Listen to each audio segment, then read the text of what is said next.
Tragedy strikes busy lagoon beach.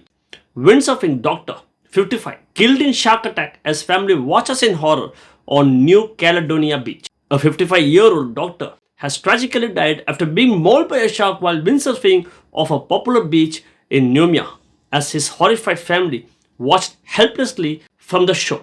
Now let's dive deeper and explore every layer of this story on our AI podcast. If you look at a heat map of global tourism, New Caledonia usually glows with this very specific, inviting warmth. Oh, absolutely. It's the French Pacific. Right. It's got that UNESCO World Heritage Lagoon, the kind of turquoise water that looks like it's been photoshopped even when you're standing right in front of it. Yeah, specifically, we are talking about Château Royal Beach in Noumea today. It really is the postcard definition of paradise. It is. And purely from a data perspective, it is supposed to be a place of leisure, not a place of survival. But that data is changing, and that is exactly why we are here today. We aren't just talking about a bad day at the beach. We are doing a deep dive into a specific incident that happened on a recent Sunday. A fatal attack on a 55-year-old doctor. Exactly. But if we just stop at that headline, we miss the actual story. Because when you stack up the reports we have... Which are extent? Yeah, we're looking at the tragedy in the lagoon files, the data from the New Caledonia Shark Prevention Organization, and the history of this specific stretch of coast. When you look at all of that, you start to see a pattern that is, quite frankly, unnerving. It really forces you to confront a reality that we usually try to completely ignore when we book a vacation. We tend to view the ocean as a swimming pool that just happens to have sand at the bottom. Right. But this incident, it just rips that illusion apart. So let's set the scene for everyone listening, and I want to be very specific here because the context makes it so much more baffling. The timing is crucial. It is, because this wasn't a midnight swim. This wasn't some remote, jagged coastline where no one goes. No, quite the opposite, actually. It was a Sunday afternoon. And according to the reports, Château Royal Beach was, quote, particularly busy. Which makes sense for a Sunday in Noumea. Exactly. You have to picture families on the sand, tourists waiting in the shallows, the noise of a bustling holiday spot. It is very much an urban beach. And the density of people usually creates this sort of psychological safety bubble. You think, there are 100 people here, nothing can touch me. And generally, ecologically speaking, that logic holds up. Yeah. Predators usually avoid that chaos. We are taught that sharks are generally shy, that they don't like the noise and the commotion of a crowded beach. Most reef sharks will scatter when they hear the thrum of a busy coastline, right? Right. But clearly, whatever was in the water that Sunday simply didn't care about the crowd. So let's talk about the victim. He's identified in the sources as a 55-year-old doctor. But the key detail here, and this is where I want to really dig in, is that he was windsurfing. Yes. He wasn't just dangling his legs off an air mattress. He was actively windsurfing. Which changes the mechanics of the interaction entirely. How so? Because to me, intuitively anyway, windsurfing feels safer. Because you're out of the water. Yeah. You're on a board. Yeah. You're above the surface, mostly, and you're moving fast. Well, think about it from below. From the perspective of a predator looking up, a swimmer is a slow, clumsy object, but a windsurfer. You have a board that is planing across the surface, creating a very distinct acoustic signature. Because of the speed. Exactly. You have speed. And speed triggers a chase response in apex predators. It mimics the behavior of large prey moving quickly.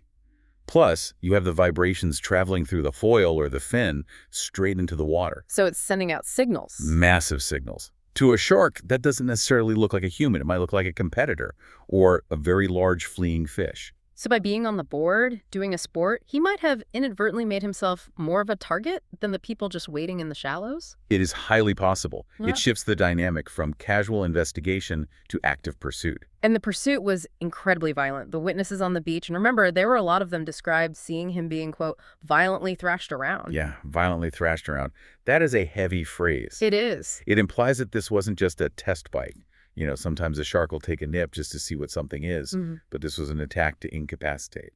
Because the victim disappeared beneath the surface almost immediately after that initial impact. Right. And the most gut-wrenching part of this file, and it's hard to even talk about his family, was right there. They were on the shore. Yeah, they were watching him windsurf. I can't even process the psychology of that. You were standing in this idyllic setting, watching your family member enjoy a sport, And in seconds, the scene shifts from recreation to absolute horror. Just the helplessness of that distance. Exactly. Being on the sand while it happens a few hundred yards out, it is catastrophic trauma. The sources say that specialist support teams were deployed immediately just to comfort the relatives, which gives you a sense of the hysteria and the shock on that beach. Absolutely. But I do want to highlight the response of the people out on the water. Because despite that violence, people didn't just freeze. No, they didn't. A group of sailors in the lagoon actually mobilized. Which is incredibly brave. They found his body floating shortly after the attack and brought him ashore. Without knowing if the animal was still around. Right. They didn't know if the shark was still circling. They didn't know if the blood in the water would attract more predators. They just went in. They brought him to the beach and they tried CPR. But the trauma was just incompatible with life. The paramedics pronounced him dead at the scene. Let's look at the injuries. The Shark Prevention Organization and the firefighters were pretty specific in their initial assessment, and I think this speaks to the nature of the animal involved. The reports detail severe bite wounds to the right forearm, the leg, and the left tibia. That's extensive. It is. This isn't a single defensive strike.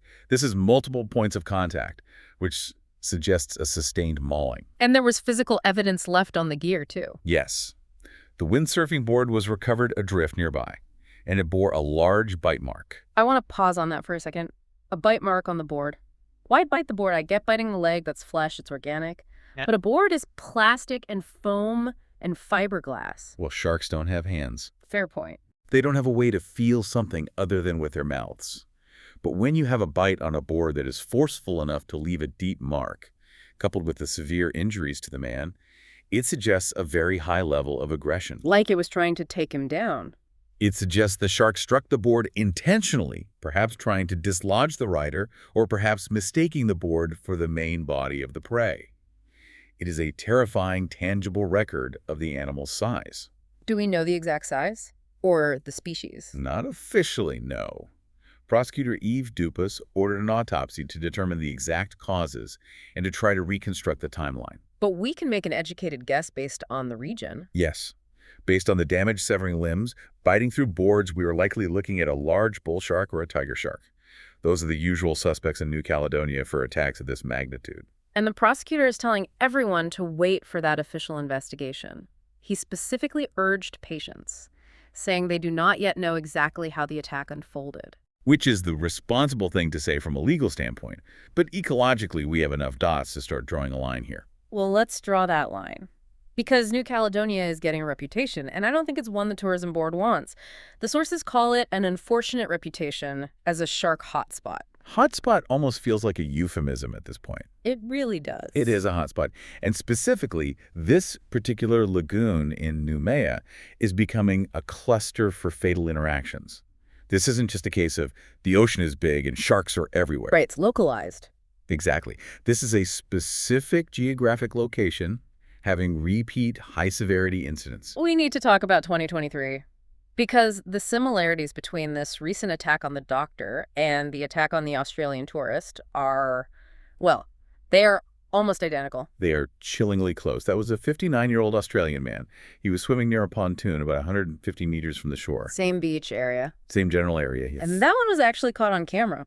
It was. It was captured on CCTV. And that footage really changed the conversation because it removed all the ambiguity. You couldn't say he just drowned. Exactly. It wasn't a case of maybe he had a heart attack and was scavenged. You could see the struggle. You could see the violence. And in that case, people on a jet ski tried to save him. 2 people on a jet ski rushed out. Again, the bravery of the bystanders in Noumea is incredible. They pulled him onto the ski, got him to the beach. But the injuries were just too severe. Just like the doctor. He had suffered massive catastrophic injuries to his arms and legs. He died despite the rapid medical intervention. So we have a tourist in 2023. We have the doctor this past Sunday. And the notes mention another one, a swimmer, just days before the Australian tourist died. That is the pattern we're talking about. A 49-year-old swimmer was seriously injured in the same area just days prior to the Australian fatality. So 3 severe incidents. Right. Within a very short window in 2023, you had a maiming and a fatality. And now another fatality at Château Royal Beach. Why? Why this specific spot? Is something drawing them in? There are a lot of theories floating around. Some experts point to the marina nearby. Meaning boats throwing out waste. Yes, waste, fish scraps, that sort of thing. Others point to the geography of the lagoon itself. It is deep, but it shelves up very quickly to the beach. Meaning deep water access right near the shore? Precisely. It allows big pelagic sharks to cruise very close to the shallows without getting stuck or exposing themselves. It almost feels like the sharks have claimed this territory. That is a very valid way to look at it from an ecological perspective. When you have a cluster of attacks like this, it often points to site fidelity. Site fidelity. Yes. Certain sharks learn that a specific area is highly productive for food. They keep coming back. Or they simply habituate to the presence of humans and completely lose that natural wariness they normally have. So the authorities obviously know this. They aren't blind to the statistics. The official tourism website for New Caledonia has warnings. What are they actually telling people to do? They have a whole list of guidelines, and if you read them, they sound very logical on paper. For instance, they heavily warn against swimming at dawn and dusk. The classic shark rules. Right. Dawn and dusk are crepuscular hours. That is when the light changes, shadows lengthen in the water, and predators have the absolute visual advantage. It is prime hunting time. And they also mention heavy rainfall. The site says avoid the ocean after heavy rain. Why is that such a critical factor? Rain does two major things to a coastal environment. First, it washes terrestrial runoff into the sea. Dirt and debris? Dirt, dead animals, trash, heavily scented organic matter. It creates an olfactory overload in the water that can draw scavengers like bull sharks in from miles away. Wow, okay. And the second thing? It creates massive turbidity. It makes the water extremely murky. And sharks prefer murky water. Bull sharks particularly thrive in it. But more importantly, murky water blinds them. Or rather, it forces them to switch from visual hunting to sensory hunting. Meaning they rely on other senses. Exactly. When a shark can't see clearly, it relies on electroreception. It detects the tiny electrical pulses given off by the muscle movements of living things. Well, the pulse is given off by a splashing human. Exactly. In crystal clear water, a shark sees you and thinks, that is a human, not a turtle. I am not interested. But in murky water... In murky water, they sense a vibration, they sense a panicked electrical field, and they bite simply to investigate what it is. It's a reaction, not necessarily a calculated decision to eat a human. Okay, so the rules are no dawn, no dusk, no rain, and don't splash. The official guidance is to refrain from splashing or making sudden movements. Yes. But here's my problem with this, and this is where the logic completely falls apart for me when we look at this recent incident. The timing of the attack. Yes. The doctor, he was windsurfing on a Sunday afternoon. It wasn't dawn. It wasn't dusk. No, it was broad daylight. And okay, windsurfing obviously involves movement, but it is not panic splashing. He was participating in a highly visible sport that is supposed to be safe during the day. And that is the terrifying variable here. He was following the social contract to the beach. Right. He was there at the safe time, in the safe place, doing a safe activity. And the sharks simply didn't care. So are these official guidelines just useless now? I wouldn't say useless. They do mitigate a certain baseline of risk. But they are based on general shark behavior, not the specific, localized behavior of the sharks in this Numia lagoon right now. So the local sharks might be changing their habits. Exactly. If you have a population of sharks that has adapted to hunting during the day or that is attracted to the specific hum of windsurfing foils, then a sign saying, "Don't swim at dusk," is offering a completely false sense of security. It feels like the goalposts are moving, and the tourists are the ones getting caught offside. Because the environment is dynamic. We humans, we want it to be static. We want the rules to be clear. You are safe from 9 a.m. to 5 p.m. But nature doesn't operate on office hours. It definitely doesn't. So what is the actual response from the government? The sources talk about renewed calls for marine safety. What does that actually look like in practice? Are we talking about deploying nets, flying drones? It is a mix of strategies. Yeah. There is a huge push right now for enhanced monitoring systems. Drones are a big part of that conversation. Flying over the lagoon to spot shadows before they get close to the beach. Right. To provide an early warning system. But a drone can't see through murky water, can it? No, it can't. And more importantly, a drone cannot stop a shark that decides to sprint up from the deep channel at 30 miles an hour. That's true. By the time you spot it, it might be too late. So there are also calls for much stricter activity guidelines. Maybe windsurfing gets temporarily banned in certain high-risk zones. Maybe swimming is restricted to netted enclosures only. But that absolutely kills the tourism, doesn't it? You go to New Caledonia to windsurf the open lagoon, not to swim in a cage. And that is the economic trap the authorities are in. It is a nightmare position. They have to protect the tourists to protect the industry. But the only way to truly guarantee safety might be to restrict access to the very thing the tourists are flying across the world for. Right now, the immediate response is just closure. The police completely sealed Château Royal Beach. They evacuated everyone. It is the only immediate lever they can pull when an incident happens. You clear the board, but you can't keep a flagship beach closed forever. It is the beating heart of the city's tourism economy. And the prosecutor urging patience, he's really just trying to buy time to understand the mechanics of this specific attack. He needs the data. He needs to know, did the doctor fall into the water and then get attacked? Or did the shark launch and knock him off the board? Why is that distinction so important? Because if sharks in this lagoon are actively targeting boards on the surface, that is a massive behavioral shift. It requires a completely different safety protocol than just telling people not to splash. It is terrifying to think that a shark might look at a 6-foot windsurf board and think food or threat. Which connects right back to the bite mark on the board we discussed. That piece of evidence is going to be crucial for the investigators. To see the angle of the attack. Exactly. If the bite is on the tail of the board, it heavily suggests a chase. If it is on the side, it might have been an ambush strike from below. You know, we started this deep dive talking about paradise, about the pristine sand and the turquoise water. But the more we peel this back, the more it feels like we are talking about a wilderness that we've simply mistaken for a playground. That is the fundamental disconnect of modern coastal tourism. We see a beach with a luxury hotel behind it, and we think we are entirely in civilization. We think we control the space.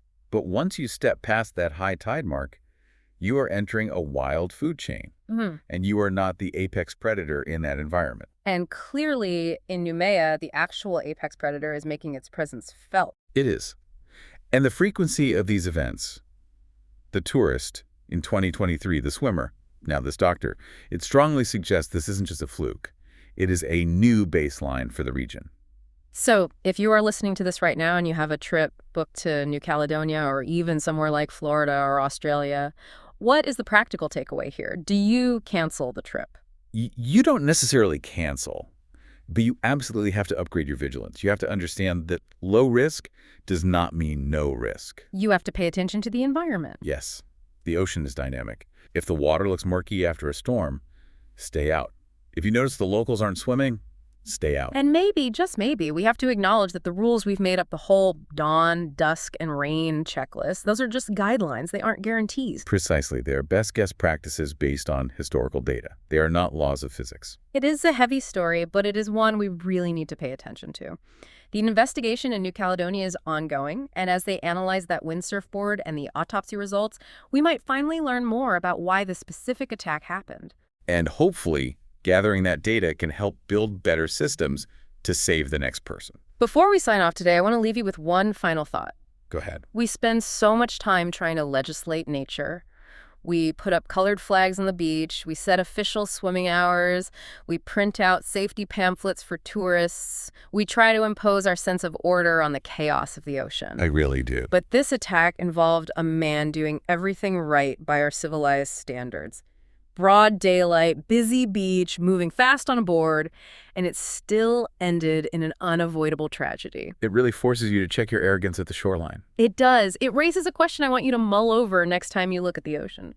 Are our current definitions of safe zones and safe behaviors actually based on the reality of the water? Or are we just operating on an outdated manual while the predators around us have adapted to an entirely new game? That is exactly the question everyone in New Caledonia needs to answer very quickly. Stay safe out there, keep an eye on the water, and thanks for joining us for this deep. Okay, one question for you. How did a peaceful windsurfing trip in New Caledonia turn into a fatal shark attack as a doctor's families watched helplessly from the beach in broad daylight? Don't forget to comment it. Thanks.